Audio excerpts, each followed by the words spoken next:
You would think that after all that has gone on in the last year that people would have a different approach to risk. They'd be more wary of, especially the dangers of taking on too much debt, since that was the proximate cause of most of this. And as John Kenneth Galbraith has argued, in fact, the proximate cause of most financial meltdowns. But I'm not sure that it's going to happen. When you look at the Great Depression generation, they definitely displayed extremely different savings patterns from the generations that had gone before and after them. And in fact, the US savings rate peaks just about at the time when the first members of that generation started retiring. But those people lived through 10 years of really relentless unemployment in the high double digits to, the low double digits, but in, 15 to 22% was the range that unemployment was in. So people were generally expecting not to have jobs. They were always worried that it could come back. My grandfather used to hide money in various places around the house in case the banks failed. My grandmother memorably once almost gave away a teapot with $10,000 in it, and that she just happened to check before she tossed it off to the church rumble sale.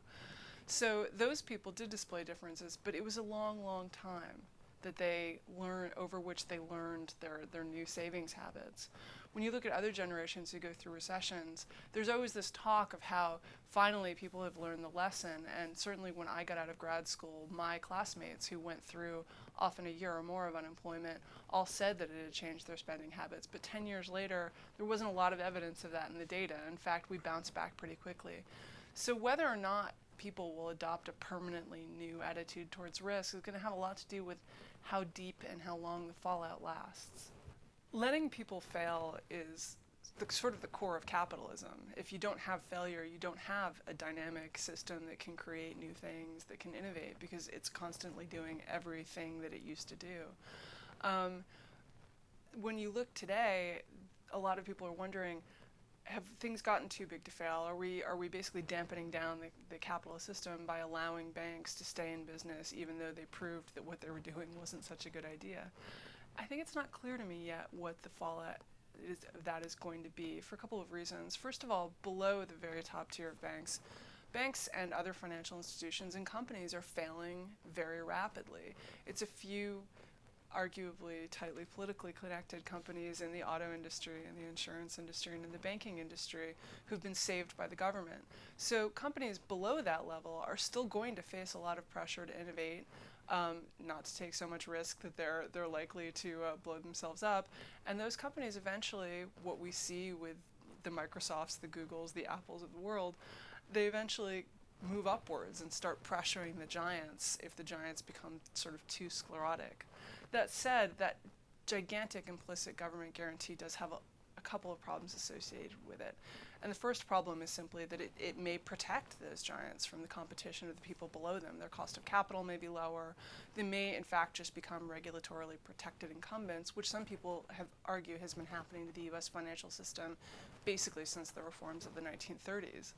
The second issue that you worry about is whether once those people enjoy those protections, whether there isn't going to be a lot of pressure to extend it downwards. Don't just protect Goldman Sachs. Congressman Smith from Nevada comes in and says, well, look at all our fine Nevada banks. Why shouldn't they enjoy the same protection? And that over time, having that example at the top can really pose systemic risks further down. There's an interesting perception inside the United States that the capitalist system, the United States, the Anglo-Saxon model, has totally failed and brought everyone low, which is a bizarrely US-centric perspective, mostly from people who claim themselves as somewhat left, somewhat internationalist in perspective. In fact, if you look outside the United States, we're in the mid to top of countries weathering this crisis. And when you exclude developing countries that just don't have that much exposure to world markets, when you look at places like Ireland, Iceland, Spain's housing bubble has been more catastrophic than ours.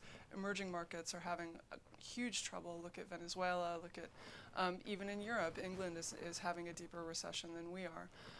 So it's not clear to me, first of all, that you can necessarily just tie this in to some Anglo-Saxon model of capitalism. The European banking regulation model, which was different and paid attention to different metrics about how banks were taking on risk, proved equally vulnerable.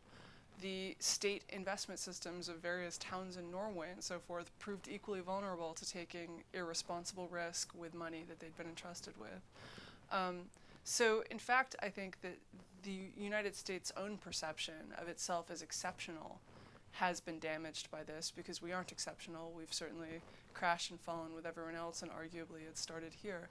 But every country right now is questioning its role in the world and its financial system and how it has regulated risk. And the United States is actually probably taking more aggressive steps to intervene in its financial markets. And I think is probably more prepared right now to think about challenging decades-old elite arrangements than a lot of European countries, where the banking system is in some ways almost an arm of the government, and therefore in a lot of ways is harder to change. It's hard to imagine how Germany is going to get in and start really gut renovating its regional banks that are often controlled at the state level, in the same way that America might in 1 or 2 years be prepared to really go in and start just telling Goldman Sachs, no, stop, you can't do what you're doing. We're not prepared to do that right now, but I think that we may be in the future.